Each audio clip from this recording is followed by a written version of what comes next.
Hello दोस्तों, आप सभी का स्वागत है हमारे यूट्यूब चैनल एसएससी कोचिंग पे। दोस्तों, आज की क्लास में हम लोग देखिएगा उत्तर प्रदेश पुलिस भर्ती हिंदी का ये प्रैक्टिस सेट हम लोग देखिएगा 11वां प्रैक्टिस सेट कर रहे हैं। यह आप ध्यान रखना कि यह क्लास आपको डेली शाम 7 बजे यहाँ पे मिलती है, ठीक ना। यह क्लास आपको शाम 7 बजे यहाँ पे मिलती है। तो चलिए स्टार्ट करते हैं। और एक बात और ध्यान रखिएगा कि जो लोग नए जुड़ रहे हैं, प्लीज़ आप लोग चैनल को सब्सक्राइब कर लीजिएगा और वीडियो को लाइक शेयर भी कर दीजिएगा साथ साथ। तो चलिए हम लोग आज का प्रश्न स्टार्ट करते हैं। देखिए, आज का पहला प्रश्न है, सूरदास के गुरु कौन थे। यह प्रश्न आपसे पूछा जा सकता है। तो यह रामानंद थे, रामदास थे, वल्लभाचार्य थे और विट्ठलनाथ थे। तो इसमें से आपसे प्रश्न पूछा है कि सूरदास के गुरु कौन थे, तो वह थे यहाँ पे थे वल्लभाचार्य थे। यह आपको ध्यान रखना, एग्जाम में सभी आपसे डायरेक्ट प्रश्न पूछे जाते हैं। चलिएगा, छंद पढ़ते समय आने वाले विराम को क्या कहते हैं। छंद पढ़ते समय आने वाले विराम को क्या कहते हैं। गति कहते हैं, यति कहते हैं, तुक कहते हैं, गढ़ कहते हैं। तो यह आप ध्यान रखना, जब भी हम छंद पढ़ते हैं तो उसमें आने वाले विराम को हम क्या कहते हैं, उसको हम कहते हैं यति। क्या कहते हैं, यति कहते हैं। गति की बात करते हैं तो जो छंद के पढ़ने के प्रवाह जो होता है उसको हम गति कहते हैं। और तुक की बात करते हैं तो तुक होता है कि छंद के चरणों के अंत में आने वाले समान वर्ण जो होते हैं उसको हम तुक कहते हैं। गढ़ की बात करते हैं तो यह वाणिक छंदों में 3 वर्णों का समूह जो होता है वो हमारा क्या कहलाता है, गढ़ कहलाता है। तो इसमें ध्यान रखना, यहाँ पे जो ऑप्शन सही होगा हमारा, यहाँ पे बी ऑप्शन सही होगा। चलिएगा, नेक्स्ट बताइएगा, विशेषण शब्द जिस संज्ञा या सर्वनाम की विशेषता बतलाते हैं उसे क्या कहते हैं। विशेषण शब्द जिस संज्ञा सर्वनाम की विशेषता बताते हैं उसे क्या कहते हैं। क्रिया विशेषण, विशेष्य, प्रविशेषण, उपमान। इसमें से बताएगा कौन सा ऑप्शन से होगा। विशेषण शब्द किसकी विशेषता बताता है, तो वह ध्यान रखना, वह संज्ञा सर्वनाम की विशेषता बताता है। संज्ञा सर्वनाम वह कौन होता है, तो विशेष से होता है। जिसकी बात की जाती है, जिसकी विशेषता बताती है, तो वह विशेष से होता है, ठीक ना।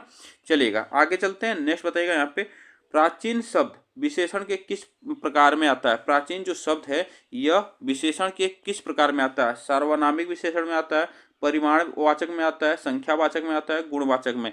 देखिएगा, अगर बात करते हैं प्राचीन शब्द की बात करते हैं तो यह विशेषण शब्द है। यह आपसे प्रश्न पूछा है तो यह किस में आता है, गुणवाचक में आता है, ठीक ना।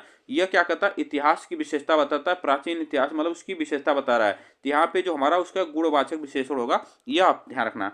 चलेगा, नेक्स्ट बताइएगा यहाँ पे, अभ्यास का विशेषण। अभ्यास का विशेषण रूप है, अभ्यासिक होगा, अभ्यास होगा, आभास होगा, आभासित होगा। इसमें से आपसे प्रश्न पूछा है अभ्यास का विशेषण, तो इसमें ध्यान रखना, एग्जाम में पूछा है तो इसका अभ्यास का विशेषण जो बनता है वह अभ्यासी बनता है। क्या बनता है, अभ्यासी बनता है। चलिएगा, नेक्स्ट बताइएगा यहाँ पे, देखिएगा, द्रौपदी का चीर का अर्थ है। द्रौपदी का चीर का अर्थ क्या है, नारी का अपमान करना, शर्मनाक कार्य, कभी समाप्त न होना, सुंदर स्त्री। तो द्रौपदी का चीर का अर्थ आपसे पूछा है, यह आप ध्यान रखना। इसका जो अर्थ होता है क्या होता है, असीमित। क्या होता है, असीमित। ये भी होता है, ध्यान रखना, असीमित होना, ठीक ना, असीमित होना। और इसमें जो ऑप्शन सही होगा हमारा, कभी समाप्त न होना, यह हमारा ऑप्शन सही होगा। नेक्स्ट चलते हैं आगे, देखिएगा, कूपमंडूक होना का अर्थ बताएगा। कूपमंडूक होना का अर्थ है कुएं में गिरना, मूर्ख होना, मात देना और सीमित ज्ञान या सीमित अनुभव होना। यह आपसे पूछा है कि कूपमंडूक होना, तो यह आपसे प्रश्न पूछ लिया जाता है। देखिएगा, कूपमंडूक का मतलब क्या होता है कि जो हमारा ऑप्शन से होगा यहाँ पे सीमित ज्ञान, ठीक है, एक लिमिटेशन होता है, ज्ञान का लिमिटेशन। यहाँ पे सीमित अनुभव होना, यह ऑप्शन से होगा। यह आपसे प्रश्न पूछा है, तो ऑप्शन यहाँ पे जो से होगा हमारा डी ऑप्शन से होगा। नेक्स्ट बताइएगा यहाँ पे, दिए गए वाक्यांश के लिए एक शब्द का चयन कीजिए। पूरब और उत्तर के बीच की दिशा को क्या कहते हैं। पूरब और उत्तर के बीच की दिशा को क्या कहा जाता है। देखिएगा, आग्नेय कहा जाता है, ईशान कहा जाता है, वायव्य कहा जाता है, नैऋत्य कहा जाता है। तो इसमें से आपसे पूछा है। देखिएगा, एक एक करके हम सभी को बता देते हैं। देखिएगा, आग्नेय की बात करते हैं तो यह दक्षिण, याद ना, दक्षिण पूर्व की दिशा को कहा जाता है। दक्षिण पूर्व की दिशा को कहा जाता है। ईशान की बात करते हैं तो इसमें जो ईशान की बात करते हैं तो यह पूरब और उत्तर की दिशा को कहा जाता है।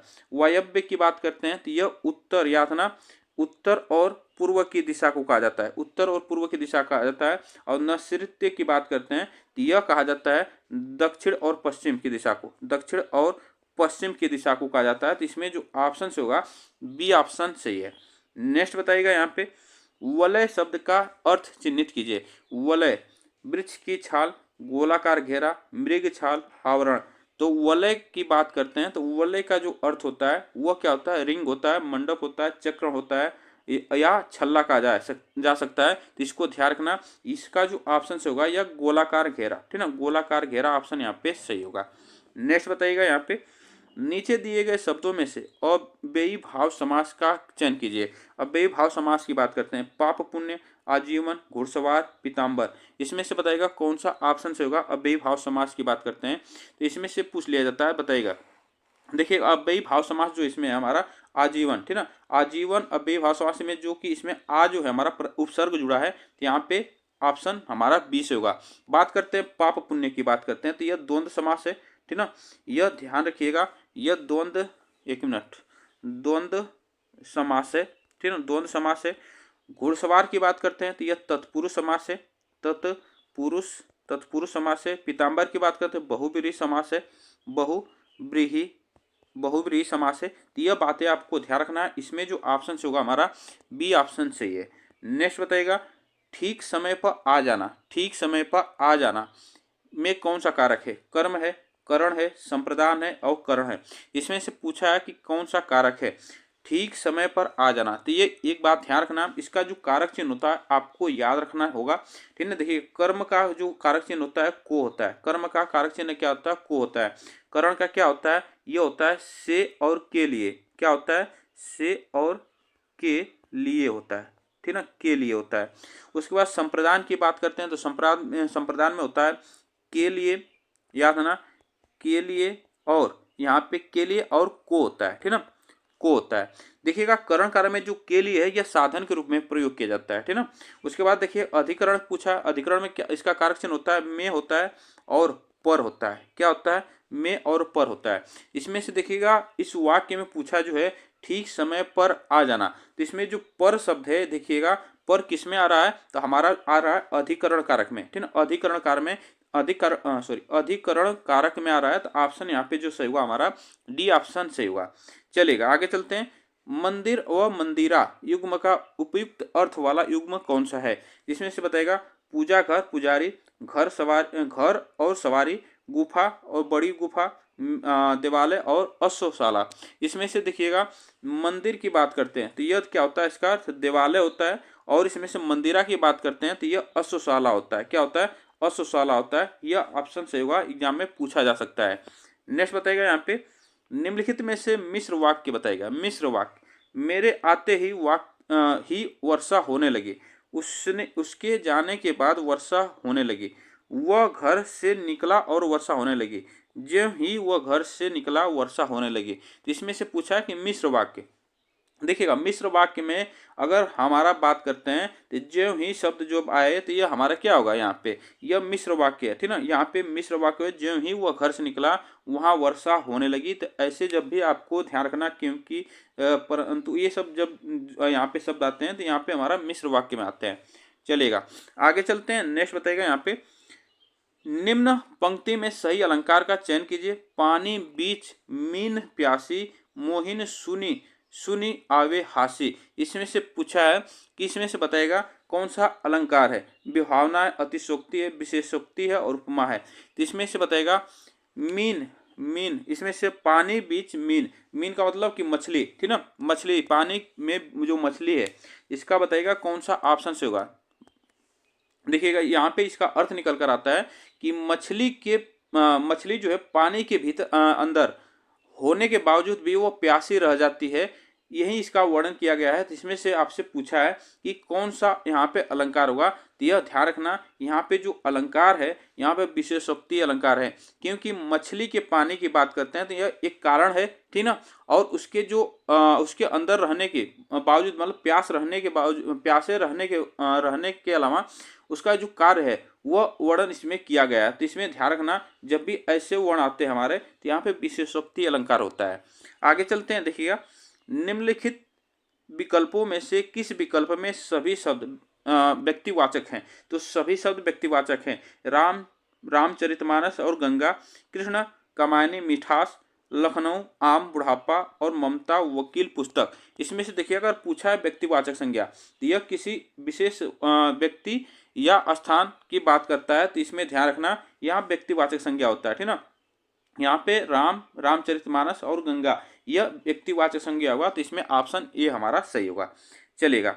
निम्नलिखित में से क्या गंगा का पर्यायवाची नहीं है? क्या गंगा का पर्यायवाची नहीं है? मंदाकिनी, भागीरथी, कालिंदी और सुरसरिता। तो इसमें से पूछा है कि गंगा का पर्यायवाची।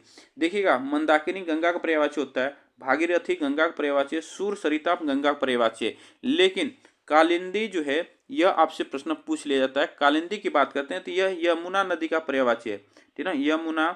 यमुना नदी का पर्यायवाची है, तो भी आपसे प्रश्न पूछा जाता है। आगे चलते हैं, देखिएगा, सही वर्तनी शब्द का चयन कीजिए। सही वर्तनी शब्द का चयन करना है। अवंती, श्रृंगार, मुश्किल, मातृभूमि। इसमें से बताएगा कौन सा ऑप्शन यहाँ पे से होगा। इसमें से देखिएगा, सही वर्तनी जो है हमारी मातृभूमि है, ठीक है ना। मातृभूमि, इसका जो अर्थ होता है मातृभूमि होता है। क्या होता है इसका अर्थ? क्या होता है? मातृभूमि होता है। यह आपसे प्रश्न पूछा है। अवंती हमारा जो लिखा जाता है यह अवंती लिखा जाता है, अवंती इस तरह लिखा जाता है, ठीक ना।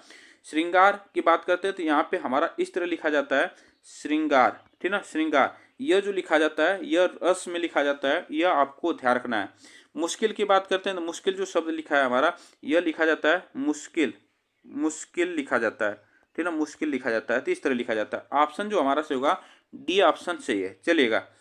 समूहार्थक शब्द चिन्हित कीजिए। समूहार्थक शब्द, पुरुष, स्त्री, मनुष्य, भीड़। इसमें से समूहार्थक शब्द कौन कौन हो सकते हैं? देखिएगा, समूहार्थक की बात करते हैं तो क्या होता है? सभा होता है, कक्षा होता है, कक्षा होता है, फैमिली होती है, परिवार, परिवार होता है, सेना होता है, ठीक ना, सेना होता है, और दल होता है। यह हमारा सभी क्या होता है? समूहवाचक। इसमें भीड़ जो शब्द है हमारा समूहवाचक, समूह शब्द का चिन्हित वो है, ठीक ना। आगे चलते हैं, देखिएगा, आंशिक शब्द में प्रत्यय क्या है? आंशिक बताइएगा, इसमें से कौन सा ऑप्शन से होगा? आंशिक शब्द में प्रत्यय आपसे पूछा है, बताइएगा कौन सा ऑप्शन से होगा। देखिए, अगर बात करते हैं आंशिक, इसमें से प्रत्यय पूछा है, अ है, क है, इक है, सिक है। इसमें से ध्यान रखना, इसमें इक प्रत्यय है, ठीक ना, इक प्रत्यय है, तो ये भी आपसे प्रश्न पूछा है। देखिए, अगर बात करते हैं इसके जो मूल शब्द की बात करते हैं तो इसमें अंश जो है, ठीक ना, अंश जो है इसका मूल शब्द है, और इसमें इक प्रत्यय जुड़ गया है तो हमारा बन गया है आंशिक। चलेगा। आगे चलते हैं, नेक्स्ट बताएगा, वधुर्मी का संधि विच्छेद। वधुर्मी का संधि विच्छेद पूछा है, क्या बनेगा? ऑप्शन ए बनेगा, ऑप्शन बी बनेगा, ऑप्शन सी बनेगा, और ऑप्शन हमारा डी बनेगा। तो इसमें वधुर्मी पूछा है, तो वधुर्मी की अगर बात करते हैं इसमें हमारा संधि पूछ ली जाती है, तो इसमें दीर्घ स्वर संधि है। कौन सी संधि है? दीर्घ स्वर संधि, दीर्घ स्वर संधि। तो इसमें जो ऑप्शन से होगा हमारे यहाँ पे बी ऑप्शन से होगा, वधु प्लस उर्मी बनता है। चलेगा। भिन्नार्थक शब्द का चयन करना है। भिन्नार्थक शब्द, कौन सा भिन्नार्थक शब्द है? पावक है, अनिल है, अनल है, कृषाणु है। भिन्नार्थक शब्द आपसे पूछा है। देखिएगा, यहाँ पे पावक, अनल और कृषाणु यह अग्नि का पर्यायवाची है, ठीक ना। इसके अग्नि के पर्यायवाची हैं। और जो अनल है, अनिल जो है यह किसका पर्यायवाची है? तो यह आपको ध्यान रखना वायु का पर्यायवाची है, ठीक ना, वायु का पर्यायवाची है। तो इसमें जो ऑप्शन से होगा हमारा बी ऑप्शन से होगा, ठीक ना। आगे चलते हैं, देखिएगा, हर्ष का विलोम बताइएगा। हर्ष शब्द का विलोम, खुशी, विषाद, उल्लास, आनंद। तो हर्ष का आपको विलोम आपको जानते हैं, हर्ष का जो समानार्थी शब्द है हर्ष का होता है, यह ध्यान रखना, खुशी होता है, उल्लास होता है, आनंद होता है। लेकिन विषाद क्या है हमारा? यह हर्ष का विलोम शब्द है, यह आपसे पूछा है। चलेगा। गंदला, मैला, मलिन किस शब्द के पर्यायवाची है? बताइएगा, इसमें से गंदला, मैला, मलिन किस शब्द के पर्यायवाची है? प्रलय, धवल, पंकिल, पामर, ठीक ना। यह आपसे प्रश्न पूछा है, बताइएगा कौन सा ऑप्शन यहाँ पे से होगा। देखिएगा, बात करते हैं गंदला, मैला, मलिन, यह शब्द के पंकिल शब्द के पर्यायवाची हैं। पंकिल, ठीक ना, पंकिल शब्द का पर्यायवाची है। चलेगा। आगे चलते हैं, नेक्स्ट बताइएगा यहाँ पे, कर्कश का विलोम नीचे दिए गए विकल्पों में से चुने। कठोर है, विवेकी है, मधुर है, विनम्र है। तो इसमें से बताएगा कर्कश का विलोम आपसे पूछा है, तो यह कर्कश का जो अर्थ होता है यह आप ध्यान रखना, इसका होता है कांटेदार या कठोर, ठीक ना, कांटेदार या कठोर होता है, ये भी ध्यान रखना, कांटेदार, कांटेदार या कठोर। यहाँ पे जो ऑप्शन से होगा हमारा मधुर। मधुर का अर्थ होता है मिठास, क्या होता है? मीठा। यह होता है ऑप्शन हमारा सी से होगा। चलेगा। नेक्स्ट बताइएगा यहाँ पे, जो इंद्र पर विजय प्राप्त कर चुका हो, वाक्यांश के लिए एक उचित विकल्प चुने। इंद्रजय, इंदु, इंद्रजीत, जितेंद्रिय। तो ये आपसे पूछा है जितेंद्रिय जो अपने इंद्रियों पर काबू रखता है वह हमारा जितेंद्रिय होता है, ठीक ना। उसमें पूछा है कि जो इंद्रियों पर विजय प्राप्त कर चुका है तो इंद्रजीत उसे कहा जाता है। क्या कहा जाता है? इंद्रजीत कहा जाता है। इंद्रजय की बात करते हैं तो यह इंद्र से जीतने योग्य जो होता है, इंद्र से जीतने योग्य, जीतने योग्य, यह आपसे पूछा है योग्य। तो यह ऑप्शन हमारा कौन सा सही होगा? इसमें हमारा सी ऑप्शन से होगा। इंदु की बात करते हैं तो इंदु का अर्थ होता है चंद्रमा। क्या होता है? इंदु का अर्थ होता है चंद्रमा। आगे चलते हैं, नेक्स्ट बताइएगा यहाँ पे, उच्च कुल में पैदा व्यक्ति वाक्यांश के लिए एक उचित विकल्प चुने। उच्च कुल में पैदा व्यक्ति धनी है, सवर्ण है, श्रेष्ठ है, कुलीन है। तो उच्च कुल में पैदा व्यक्ति आपसे पूछा है कौन सा ऑप्शन से होगा? तो उसे कहा जाता है कुलीन। क्या कहा जाता है? कुलीन कहा जाता है। चलिएगा नेक्स्ट बताइएगा यहाँ पे, आगे चलते हैं। ईश्वर तुम्हें दीर्घायु दे, ईश्वर तुम्हें दीर्घायु दे, अर्थ के आधार पर वाक्य का भेद करना है। प्रश्नवाचक वाक्य है, विस्मयवाचक वाक्य है, इच्छावाचक है, निषेधवाचक है। तो इसमें से बताएगा कौन सा ऑप्शन से होगा? ईश्वर तुम्हें दीर्घायु दे, अर्थ के आधार पर वाक्य का भेद। तो इसमें ध्यान रखना यह ऑप्शन से होगा हमारा इच्छावाचक वाक्य, इच्छावाचक वाक्य ऑप्शन यहाँ पे से होगा। चलिएगा नेक्स्ट बताएगा यहाँ पे, श्री गणेश का विलोम बताएगा। श्री गणेश का विलोम, श्री राधा, इति श्री, विनाश, इनमें से कोई नहीं। श्री गणेश का विलोम शब्द इसमें से पूछा है कौन सा ऑप्शन यहाँ पे से होगा? श्री गणेश। देखिएगा श्री गणेश का अर्थ होता है शुरुआत, स्टार्ट ना। यहाँ पे जो इसका इति श्री का जो अर्थ होता है यह समाप्त, ठीक ना, समाप्त होता है। तो इसमें जो ऑप्शन होगा हमारा बी ऑप्शन से होगा। चलेगा, फूल का पर्यायवाची नहीं है, फूल का पर्यायवाची नहीं है। सुमन, पुष्प, तनुजा, कुसुम, इसमें से बताएगा कौन सा ऑप्शन यहाँ पे से होगा। देखिएगा फूल का पर्यायवाची पूछा है कौन सा नहीं है। देखिएगा फूल का पर्यायवाची होता है सुमन होता है, पुष्प होता है, कुसुम होता है। लेकिन हमारा जो तनुजा है यह याद रखना यह पुत्री का पर्यायवाची है। क्या है? पुत्री का पर्यायवाची या पुत्री इसका अर्थ होता है, ये भी ध्यान रखना, या बेटी, ठीक ना, या बेटी। यह आप ध्यान रखना एग्जाम में सभी बातें। चलेगा, इसमें जो ऑप्शन होगा हमारा यहाँ पे सी ऑप्शन सही है। नेक्स्ट देखिएगा, किस रस को रसराज कहा जाता है? किस रस को रसराज कहा जाता है? वीर रस को, हास्य रस को, श्रृंगार रस को, शांति रस को। इसमें से बताएगा किस रस को रसराज कहा जाता है? देखिएगा अगर बात करते हैं तो यह कहा जाता है श्रृंगार रस को, ठीक ना, श्रृंगार रस को कहा जाता है। एग्जाम में ये सभी बातें आपको ध्यान रखना है, एग्जाम में ये पूछ लिया जाता है।